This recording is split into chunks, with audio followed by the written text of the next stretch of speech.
আজকের গসপেল প্রথম দিকে একটি শক্তিশালী এবং প্রকাশক মুহূর্ত বর্ণনা করে। যিশুর পাবলিক মিনিস্ট্রি। তার নিজের শহর নাসরতে ফিরে এসে যিশু সিনাগগে ভাববাদী যিশাইয়ের পুস্তক থেকে পাঠ করেন। তাদের শ্রবণে শাস্ত্রের পরিপূর্ণতা ঘোষণা করেন। প্রথমে লোকেরা তার করুণাময় বাক্যে বিস্মিত হয় এবং অবাক হয় যে তারা শৈশবকাল থেকে জানত এমন একজন ব্যক্তি এত কর্তৃত্বের সাথে কথা বলতে পারে।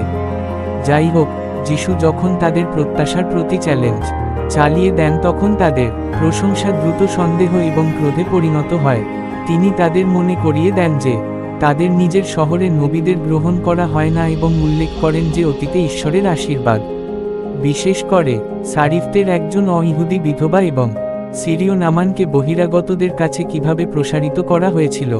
এই উদাহরণগুলি নাসরতের লোকেদের গর্বকে দংশন করে, তাদের অন্তর্নিহিত কুসংস্কার এবং অধিকারের অনুভূতি প্রকাশ করে। তারা যিশুর কাছ থেকে বিশেষ আচরণ আশা করেছিল কারণ তার সাথে তাদের পরিচিতি ছিল, কিন্তু পরিবর্তে তিনি তাদের মুখোমুখি করলেন সত্য যে ঈশ্বরের করুণা সকল মানুষের জন্য, কেবল তাদের জন্য নয় যারা নিজেদেরকে অভ্যন্তরীণ মনে করে।